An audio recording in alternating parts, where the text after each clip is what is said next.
E aí, satisfeito com esse primeiro trimestre do Flusão? Alguns sim, outros não. Ganhamos um título importante, fomos eliminados de outro. Vamos falar sobre isso.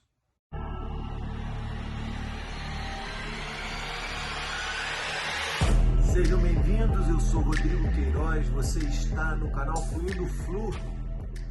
Se inscreva no meu canal, vai me ajudar bastante. Deixe seu like, compartilhe esse conteúdo, eu faço com tanto carinho. Vamos lá, gente. O Fluminense, ele terminou esse primeiro trimestre dividindo opiniões.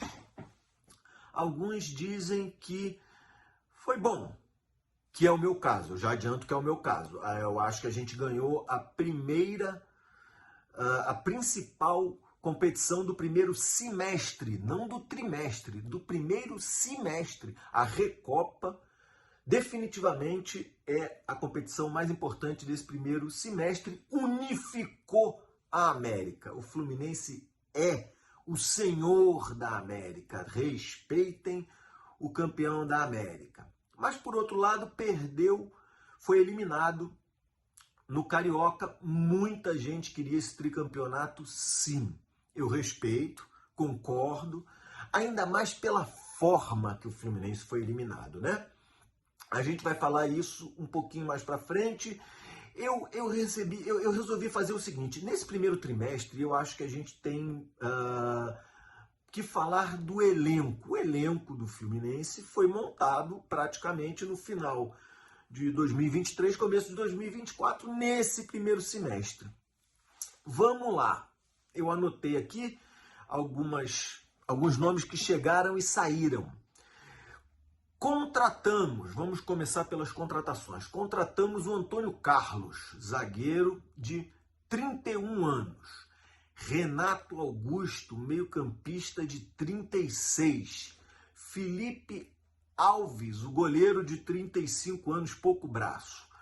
Gabriel Pires, um meio-campista mais recuado de 30 anos.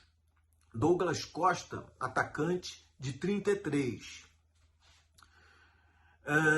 Davi Terãs, de 29 anos, também atacante. Jean Lucumi, menino de 20 anos. E, por fim, o Marquinhos, também atacante de 20 anos, fez uma boa partida contra o Flamengo na despedida do Fluminense do Campeonato Carioca.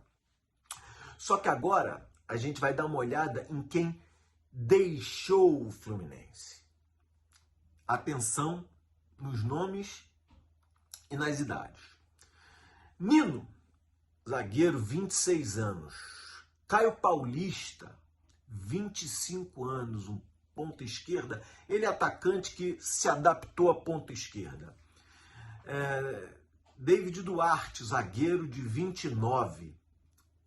Eric Nunes, esse menino é um volante de 19 anos. O Danielzinho, pelo amor de Deus, 28 anos, um meia.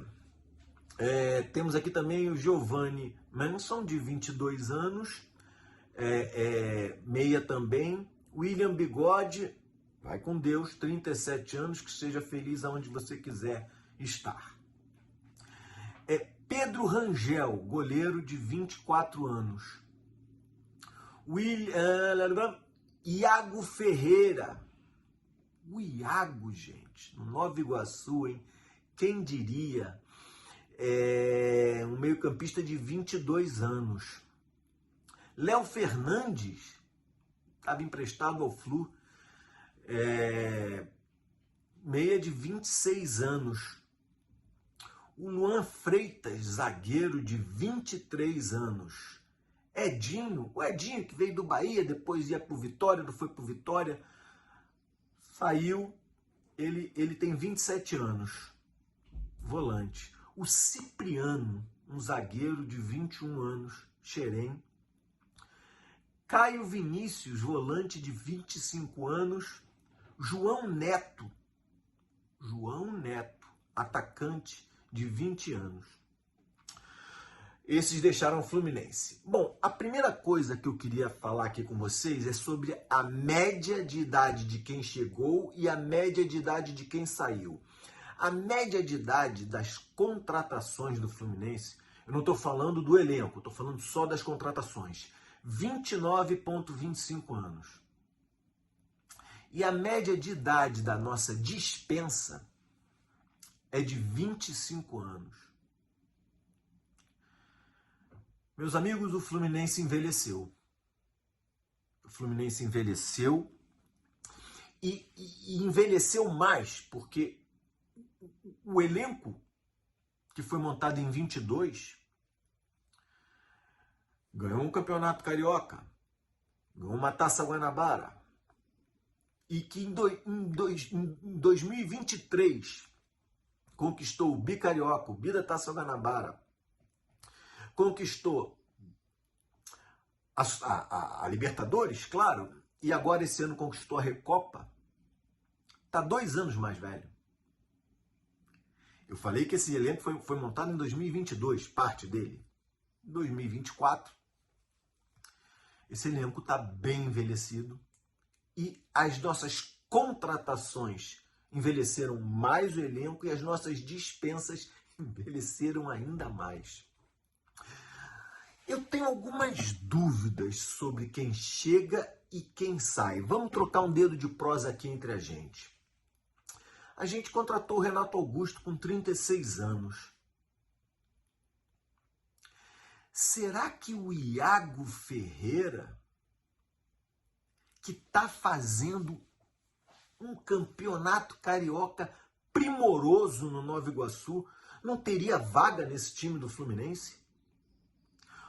Pensa nesse meio de campo. André, Iago Ferreira, Renato Augusto no primeiro tempo com Ganso no segundo. O André e o Iago Ferreira você não precisa substituir. Cara, tava ali o tempo todo. Tava ali o tempo inteiro. O Nino, eu já falei isso aqui em mais de uma oportunidade, vou falar de novo. Nino, com 26 anos, era para receber a seguinte proposta. Nino, terminou seu contrato, teu contrato está para terminar. Antes de você ir embora para o Zenit da Rússia, porque muita gente diz, não, peraí, o Nino não dá, o Nino queria ir embora.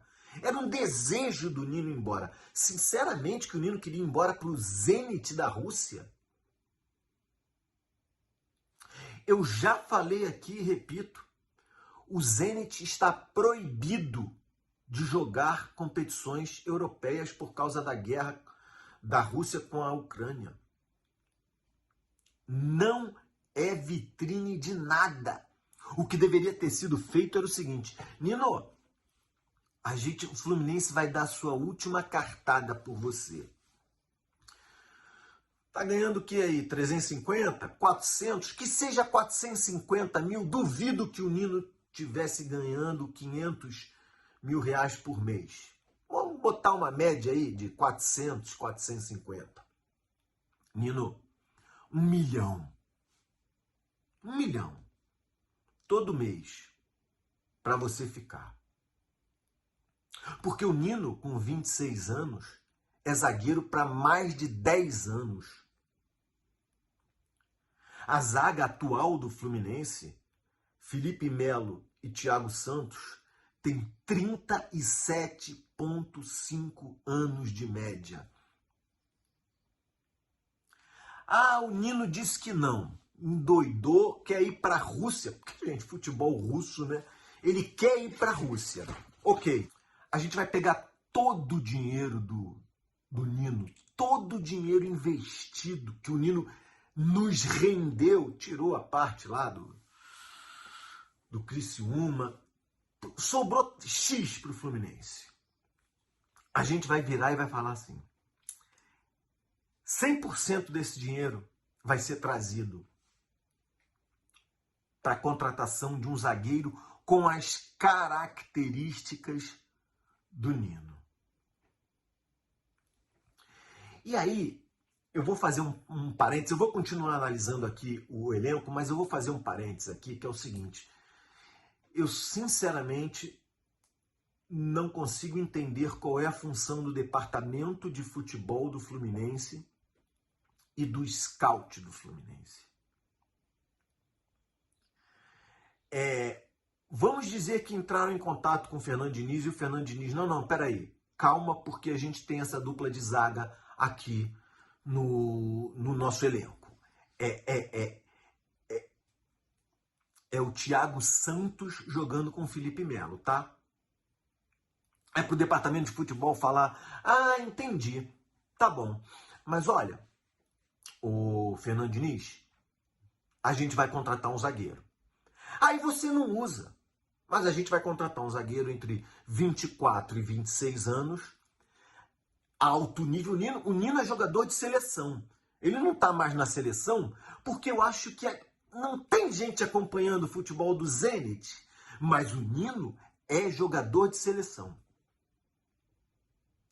Então, Fernando Diniz, a gente vai comprar um atleta nessas circunstâncias. Eu acho que eu gosto de que o comandante, o técnico, tome conta do futebol, mas até a página 4.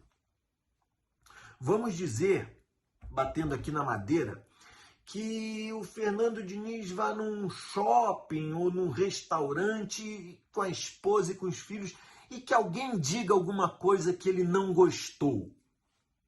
Se esse cara vira pro Fluminense e fala assim, não gostei não, eu tô indo embora. O Fluminense fica na mão com esse elenco.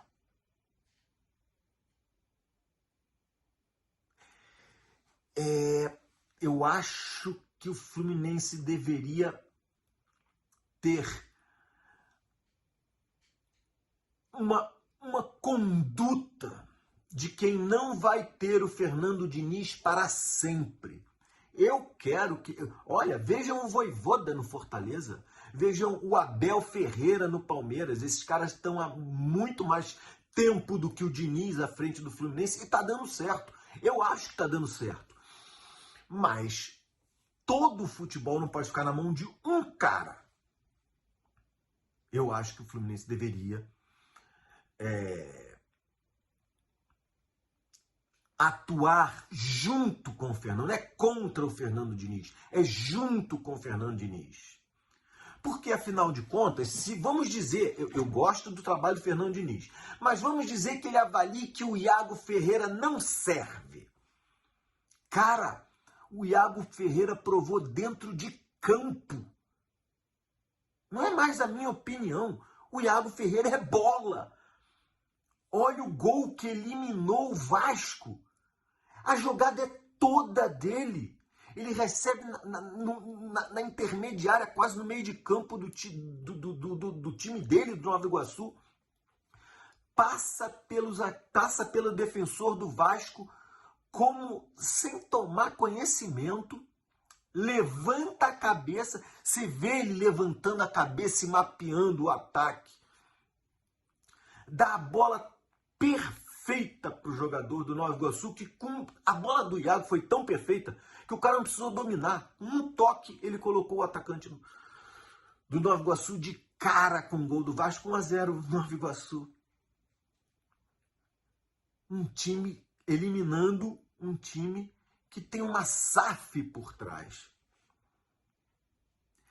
Realmente o Iago Ferreira é a prova de que, eu não estou dizendo que seja o Fernando Diniz, que o futebol do Fluminense, porque aí tem um scout, vamos emprestar o Iago, o scout tem que levantar, peraí, esse menino tem esses números, que é o que acontece aqui nos Estados Unidos. O scout, ele não é usado como no Brasil.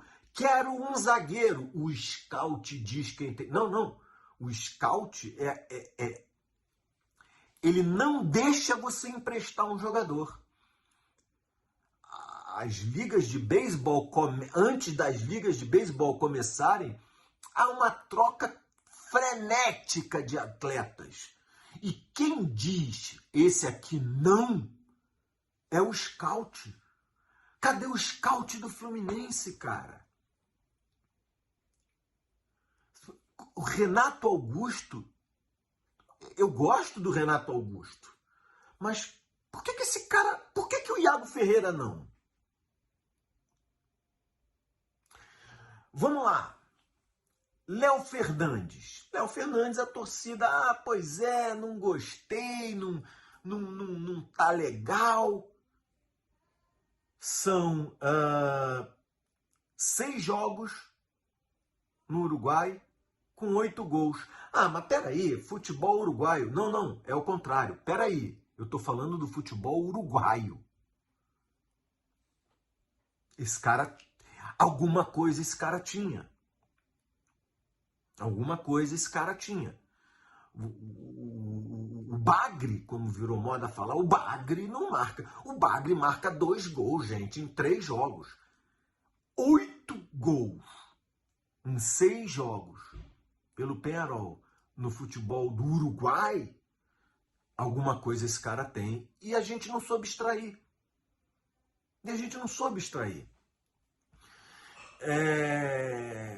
João Neto, de 20 anos, atacante.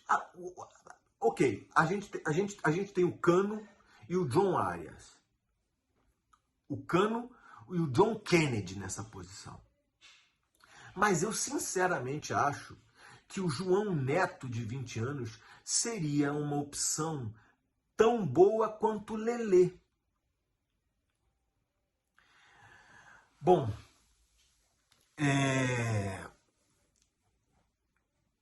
eu acho que o Fluminense tem que começar a pensar, depois desse primeiro trimestre, no futuro. Ainda tem uma janela no meio do ano, vamos ver como é que a gente está. Mas, deixa eu ver se eu esqueci alguém aqui. O Giovanni Manso não jogou muito bem. Esse Eric Nunes, de 19 anos, volante, todo mundo falou bem desse menino também. Ele teve boas atuações. Enfim, eu vou repetir uma coisa que eu já disse aqui. O Fluminense foi campeão da Libertadores. O Fluminense foi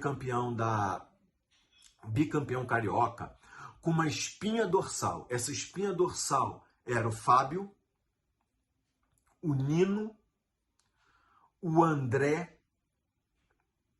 o John Arias e o Cano. A meu ver, tá? Essa é a minha opinião. O Fábio, todo começo de temporada, ele rateia. Alguns menos, outros mais. Começo de temporada de 2023, por exemplo, ele falhou, mas falhou menos do que 2022. 2022, a gente pode dizer que o Fluminense foi eliminado da Libertadores pelos pés do Fábio. Mas 2023 ele foi melhor, 2024 não. 2024 o Fábio falhou mais do que nos 2 últimos anos. Ele entregou uma bola de mão beijada para o atacante do Bangu, que marcou um gol antológico no Maracanã, do meio de campo. Eu sou de um tempo onde existiam, assim, regrinhas do futebol. Uma regrinha que eu sempre ouvi, eu cresci ouvindo, é o seguinte: meu filho, bola na pequena área é do goleiro. Bola na pequena área é do goleiro, é sagrado. O goleiro sai para pegar a bola. Se esbarrar com qualquer jogador, é falta. Bola na pequena área é o goleiro. São aquelas normas do futebol, não está escrito em lugar nenhum, mas todos jogavam dessa forma. Cara, o Fábio tomou só contra o Flamengo 3 gols na pequena área. O cara cabeceou na pequena área. Sai do gol, meu caro. Sai do gol. Esse último jogo do Fla-Flu, ele foi melhor. Ele fez pelo menos uma ou duas defesas, uma defesa, né? Que foi... O Flamengo não chegou tanto assim. Mas ele salvou o Fluminense uma vez. No jogo, nos 4 gols que o Flamengo marcou no Fluminense, no pontos corridos e no primeiro jogo da semifinal, desses 4, o Fábio tomou 3 na pequena área. E saiu mal do gol no Fla-Flu, que o Arrascaeta não fez um outro golaço, porque o Gravatinha estava na arquibancada do Fluminense e nos salvou. Vamos continuar com a espinha dorsal. Nino, perdemos o Nino, não repomos o Nino. André, eu acho que eu não vejo ninguém comentando sobre o André, mas isso é importantíssimo. Meus caros, vamos perder o André impreterivelmente. Impreterivelmente. O André vai sair do Fluminense. E eu vou mais além. O André tinha uma proposta de 30 milhões de euros. Se o Fluminense não tiver uma proposta de 30 milhões de euros, vai vender o André a 25 milhões de euros. Mas espera aí, se não tiver uma proposta de 25 milhões de euros, vai vender o André a 20 milhões de euros. E se essa proposta de 20 milhões de euros não chegar, vai vender o André a 18, vai vender o André. É fato. Tem que vender o André por uma questão de saúde financeira. E eu não estou vendo o futebol do Fluminense, a diretoria, o presidente, o scout e o técnico já pensando nisso. Quem vai ser o substituto do André? O Gabriel Pires, de 30 anos? A gente perde o Nino de 26, o André de 22 e bota o Thiago Santos e o Gabriel Pires. Vai dar certo? Eu acho que não. Eu quero que dê, mas eu não sei. Vamos seguir em frente com a nossa espinha dorsal. John Arias. Não há o que falar. Desses 5 que eu falei, Fábio, Nino, André, John Arias e Cano, é o único que mantém o futebol de 2022 e 2023. Vida longa para o Arias no Fluminense. E o último ponto da espinha dorsal é o Cano. Cara, o que está acontecendo com o Cano? Será que é aquilo que eu lembrei para vocês? O Cano chegou ao Fluminense com 2 anos a menos e agora tem 2 anos a mais? Olha, um jogador de 24 anos, quando passam-se 2 anos, ele vai a 26, não tem problema nenhum. Esse cara perdeu muito pouco vigor físico e dependendo de como ele se cuida, ele não perdeu o vigor físico e ele ganhou em experiência. Um jogador de 22 anos, com 2 anos a mais, ele está até melhor. Ele está até melhor. Ele está com 24 anos, com um vigor físico pleno e mais experiência.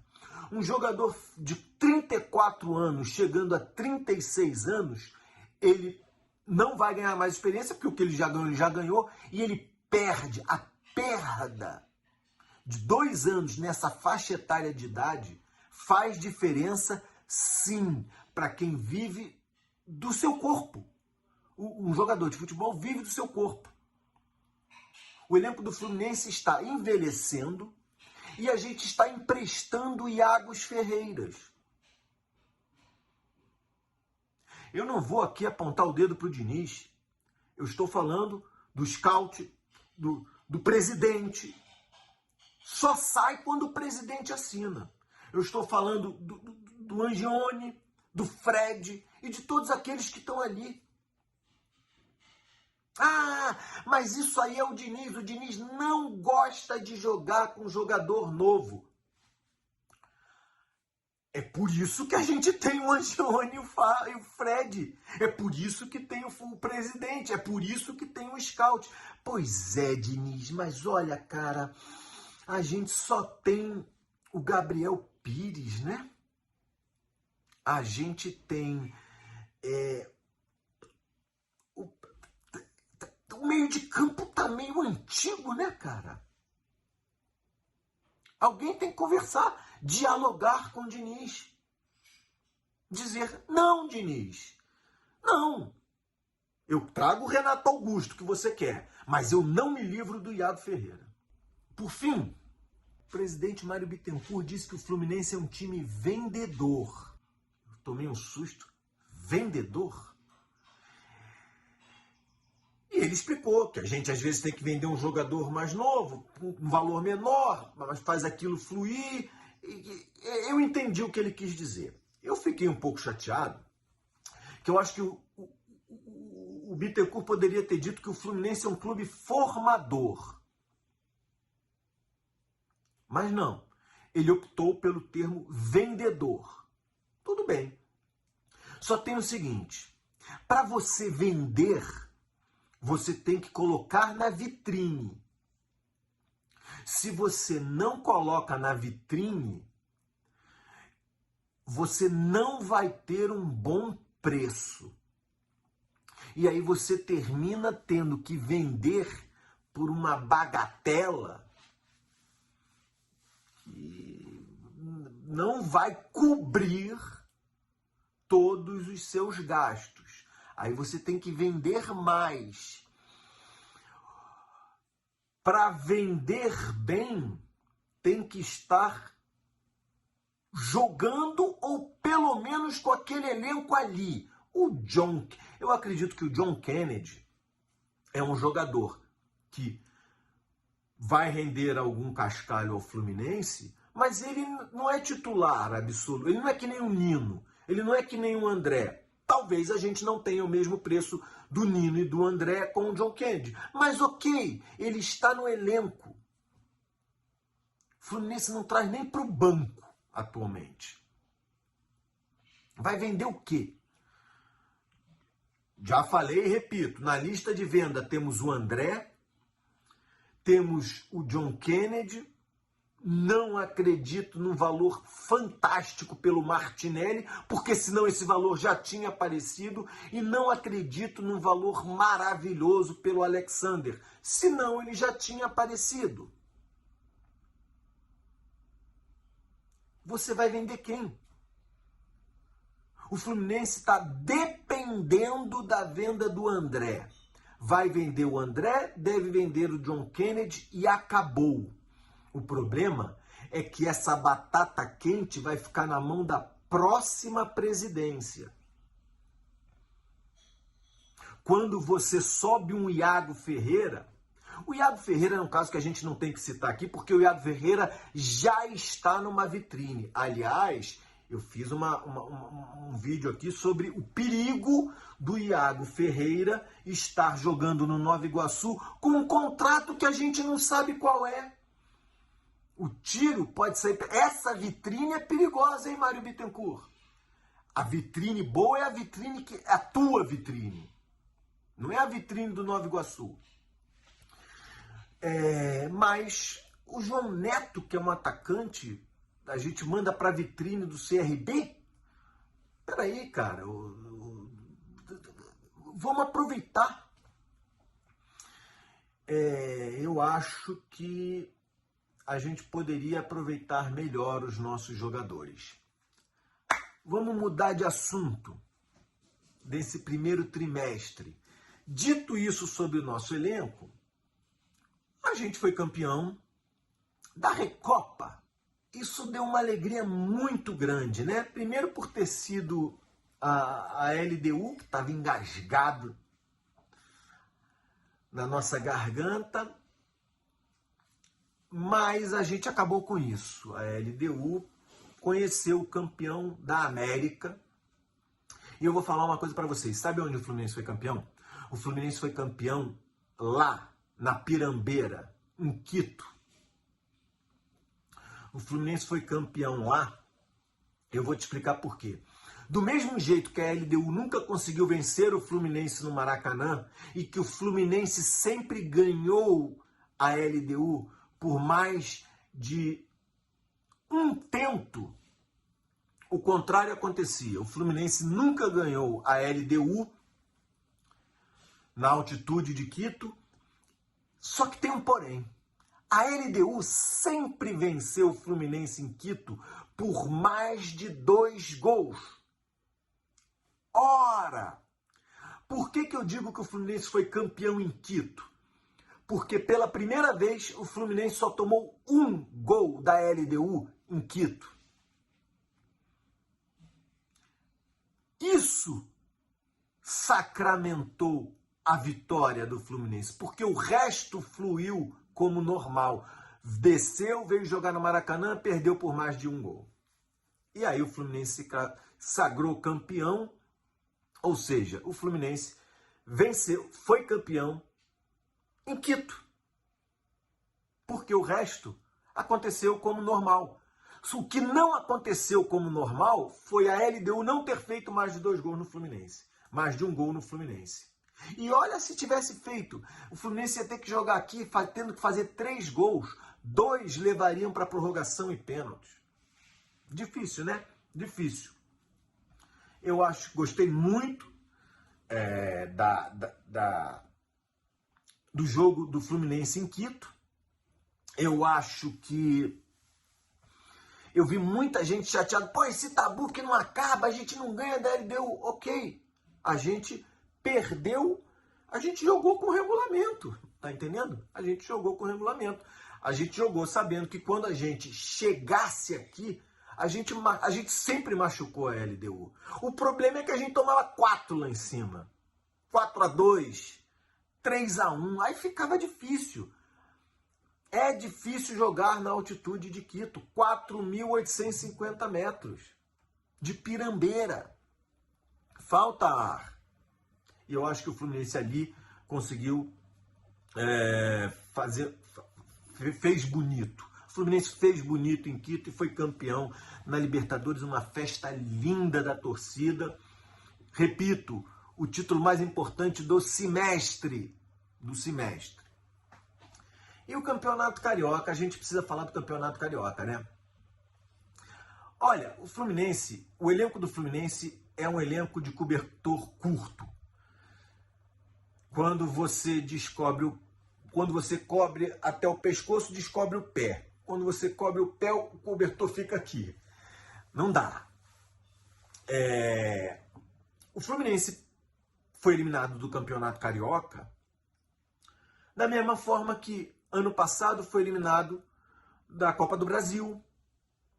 Deixou durante o primeiro semestre e parte do segundo semestre o Campeonato Brasileiro de lado. O Fluminense teve determinado momento, o Fluminense estava muito embaixo da tabela. Porque ele estava focado na Libertadores. Eu entendo isso. Gente, o Fluminense é um clube que deve 850 milhões de reais. Isso é uma coisa que eu aprecio na gestão do Mário Bittencourt. Ele não abate o prejuízo, mas ele não deixa chegar a 1 bilhão de reais. Ele tem feito um bom trabalho na parte financeira administrativa do Fluminense. O Fluminense conseguiu documentos que não tinham com os outros presidentes, porque a dívida era algo enorme e não negociável. O Fluminense tinha dívida, sabia da dívida, não pagava a dívida e não se comunicava com ninguém. O cara voltava para a justiça e voltava para a justiça. Aqui descumpriu, hein? E o Fluminense foi perdendo regalias de quem tem as características de mal pagador. O Mário Bittencourt acabou com isso. Ora, mas mesmo assim, o Fluminense não tem um elenco. O Fluminense tem um elenco de quem deve 850 milhões de reais. O Fluminense não tem um elenco de quem tem uma saúde financeira ok. A saúde financeira do Fluminense não está instável, mas não está ok. E por isso eu entendo a eliminação do Campeonato Carioca. O que machucou o torcedor do Fluminense foi a forma como o Fluminense foi eliminado. O Fluminense foi eliminado da final do Campeonato Carioca contra o Botafogo. Olha essa situação que eu vou contar aqui para vocês. O Fluminense venceria os reservas do Botafogo. Aí teriam 2 jogos contra o Nova Iguaçu. Seriam jogos treinos? Não. O Nova Iguaçu é bola. Eu vi o Nova Iguaçu jogando. O Nova Iguaçu está jogando um futebol redondo. Ah, você acha que vai ganhar do Flamengo? Eu acho que não. Eu acho que não.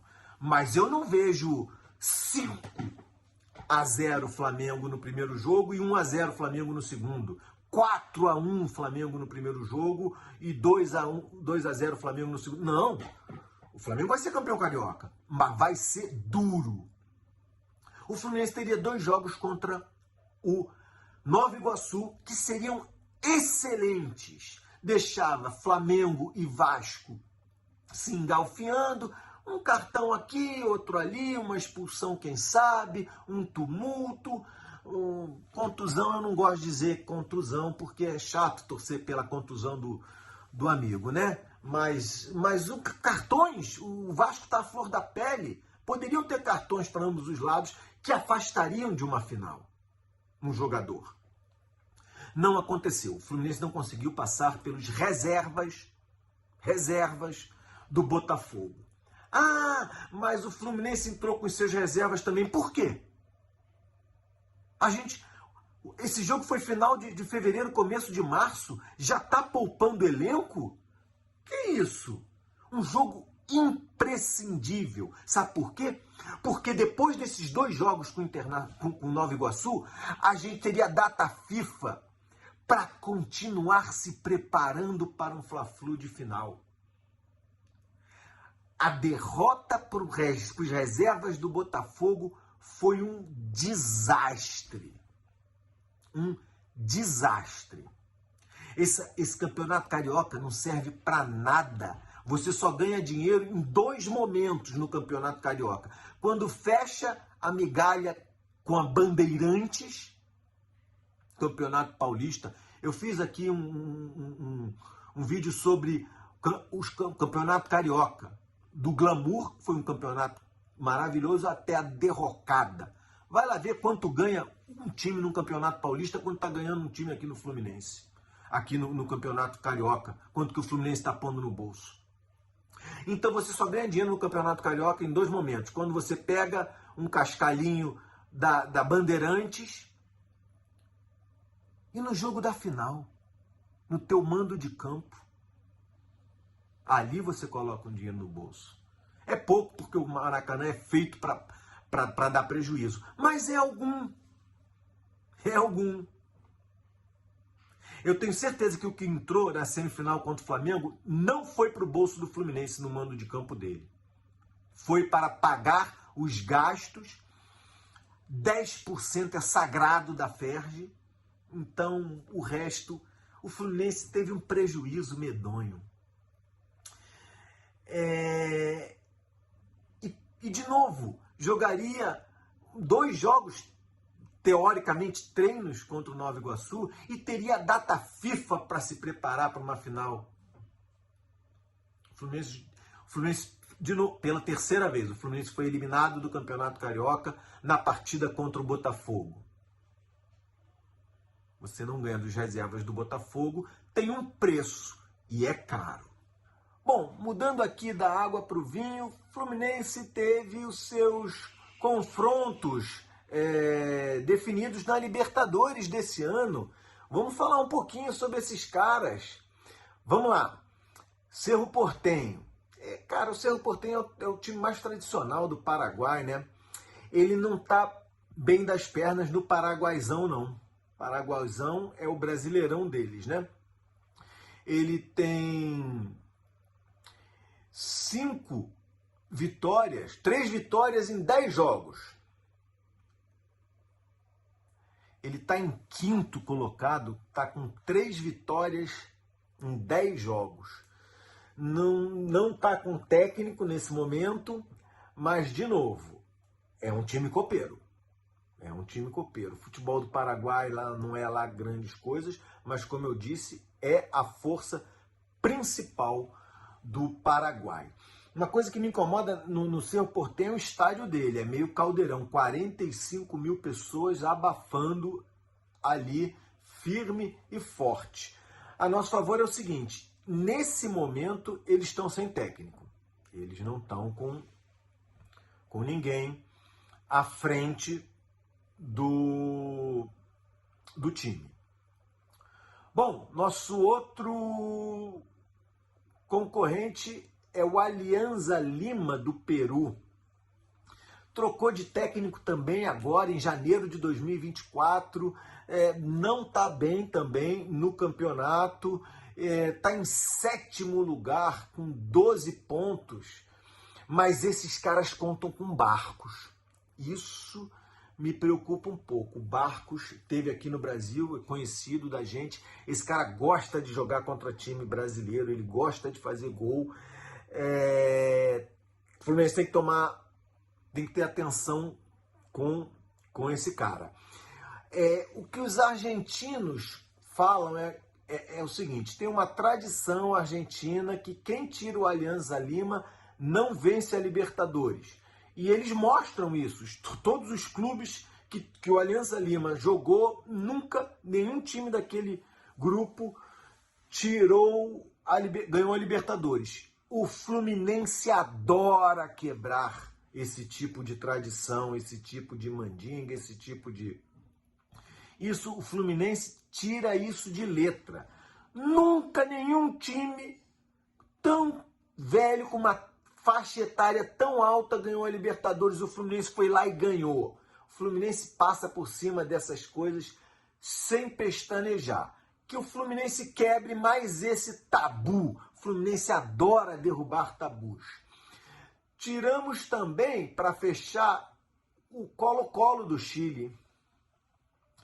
O Colo-Colo do Chile foi para a Libertadores se classificando na pré-Libertadores. Significa que eles já não estão assim tão bem das pernas, né?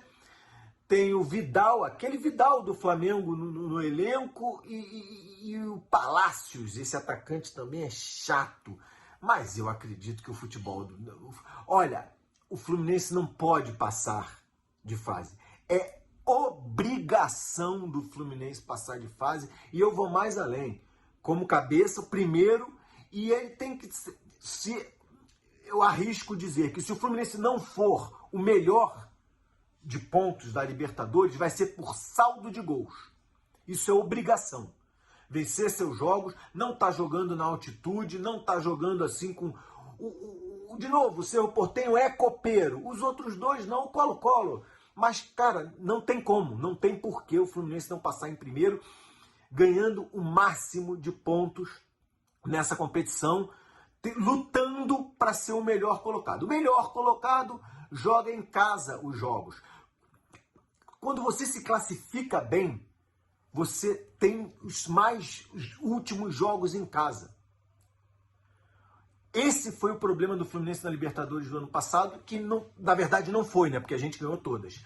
Mas jogar o segundo jogo em casa é fundamental. Que o Fluminense se classifique em primeiro e se classifique bem em relação aos primeiros colocados de outras chaves, gente. Isso é muito importante. Por fim, a primeira rodada, o Fluminense vai jogar fora, vai ser entre os dias 2 a 4 de abril. Bom, eu acho que é isso. Recapitulando, o saldo desse primeiro trimestre é positivo. Eu tenho uma notícia para vocês. No dia 21 de março, eu vou fazer uma live com Alexandre Vilela. Vilela, o viajante tricolor. O Vilela é um ícone da nossa torcida, é um cara que eu respeito muito, gosto das análises, ele é engraçado, ele tem umas tiradas que me fazem assim, eu me identifico muito com ele. Venham assistir a live do Vilela, com Vilela, dia 21 de março, quinta-feira, às 19 horas. Meus amigos, muito obrigado, é isso, eu já estou me estendendo demais, deixe seu like, se inscreva no meu canal, eu preciso, compartilhe o meu material e a gente se vê dia 21 de março, na quinta-feira, na live com Alexandre Vilela. Até!